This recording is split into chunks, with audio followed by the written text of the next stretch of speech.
Andy Warhol argentino, Sí. claramente. Que hay un comentario que hace Chiche Helblum, dijo que si él hubiera nacido en Europa, Sí. le hubiera competido directamente a Salvador Dalí. Porque decía que tenía por un su talento excentricidad. impresionante. Era checoslovaco, Sí. no era un argentino. Nosotros lo adaptamos porque él Sí. se sentía argentino. Exacto, A ver, Diego, dale. había nacido en el año 42 Ajá. en República Checa y a los 6 años, producto del golpe de Praga, el ascenso del comunismo en Europa, emigra hacia la Argentina. Sus padres emigran y lógicamente él con sus padres y vienen aquí a la Argentina. Madre checa, padre alemán. Y el dato no es menor porque incluso algunos de sus familiares dicen que era resistido fuertemente por su padre. Y ahora van a entender por qué tiene importancia este dato. De hecho, dicen que era nazi el padre de Federico Clem. Así que imagínense lo que sería la relación con este hijo que había decidido vivir su vida justamente en libertad. Llega a la Argentina el padre Sí, sí. de Federico Clem, se acerca a Perón y lo que hace es ganar una licencia de productos químicos y funda una empresa muy bien reputada y consolidada económicamente. Y claro, el padre de Federico Clem en un momento enferma y hace un testamento. Y ahí empieza el problema y por eso traemos el tema hoy. Hace un testamento en favor de Federico Clem Sí. y de su esposa, de la madre de Federico, Rosita Merek. Ajá. Hace un testamento en nombre de los dos, pero claro, había otro hijo, Pero otro hijo. un medio hermano de Federico Clem, hijo de una pareja anterior con quien había convivido bajo el mismo techo durante 14 años, Mayor, nos entonces. dicen, Mayor que él. mayor, De parte exactamente. de padre, Diego, ¿no? De parte De de padre. parte de padre. Y lo dejan absolutamente afuera de esa herencia que se calcula en 30 millones de dólares. ¿Qué? Entonces, 30 exactamente.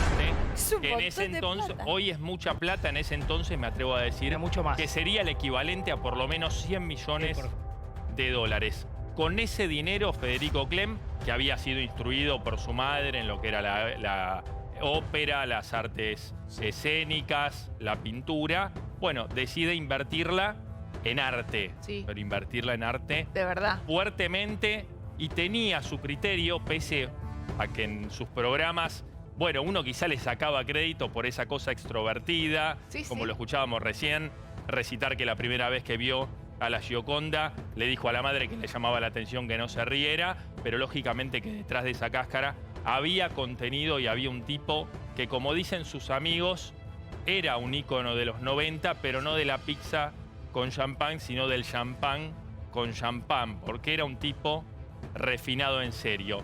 Deja fuera al hermano. Cuando está a punto de morir Federico Clem, Sí. hace otro testamento. ¿Legando a quién?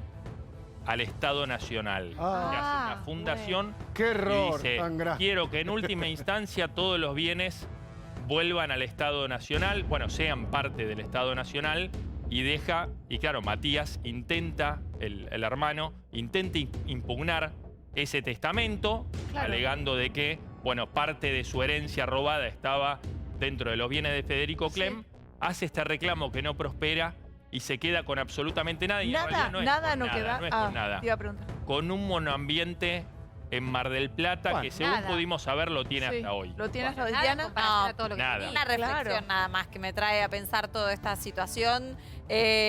Por supuesto que si le corresponde parte de la herencia a este hermano que lo reclama, hay que dárselo y hay que investigar acerca del respecto.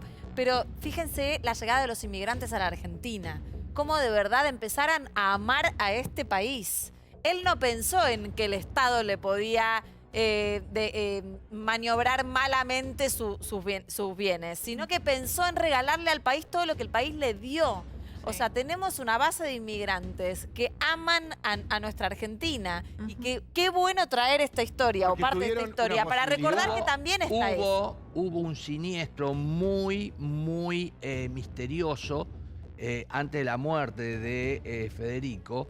Se le incendia su residencia, Ajá. donde muere el perro de su madre, Olaf.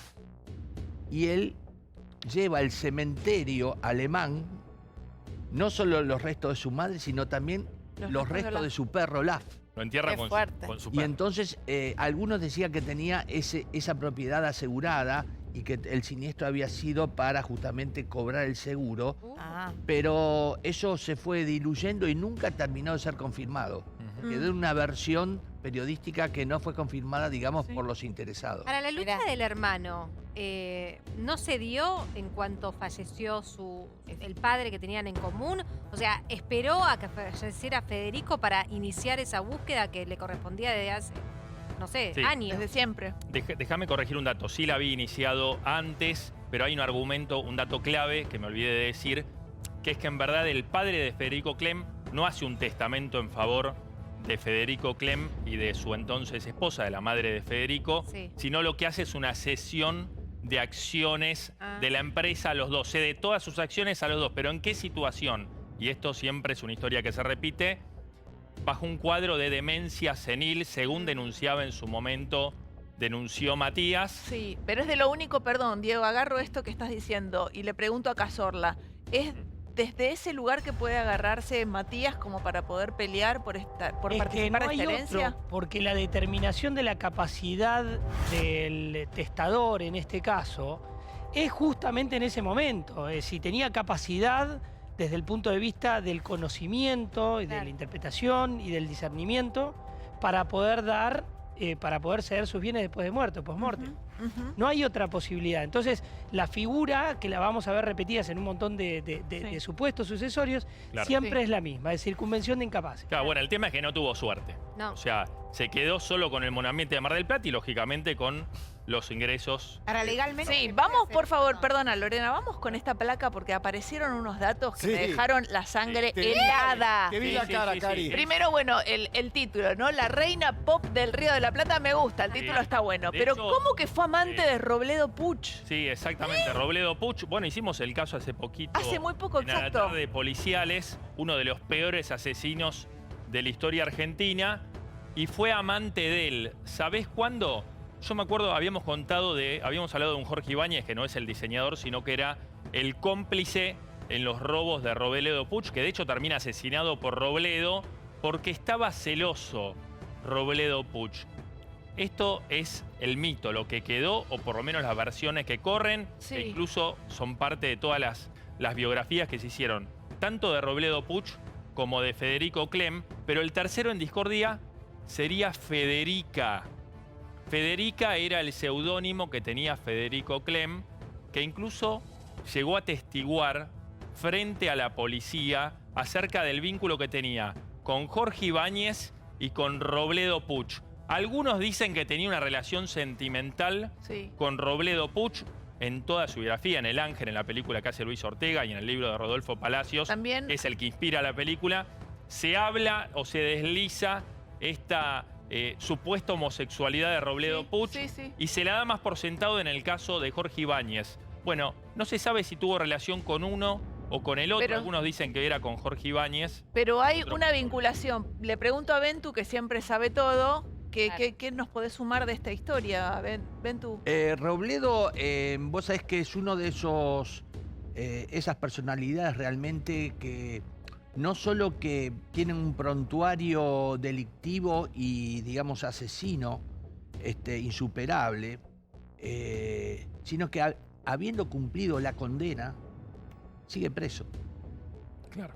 Porque nadie le quiere firmar el certificado de libertad para hacerse cargo de lo que puede llegar a pasar con él. Claro. Pero, Claro. perdón, Claro. ¿por eso es que está Bueno, todavía de hecho- preso? De hecho, Sí, claro, de hecho sí, por ustedes saben que ha tenido con animales domésticos, por práctica pura, ha tomado algunas ejercitaciones Qué locura. criminales, como quitándole los ojos o Ay. cosas Dios mío. realmente muy duras. Bueno,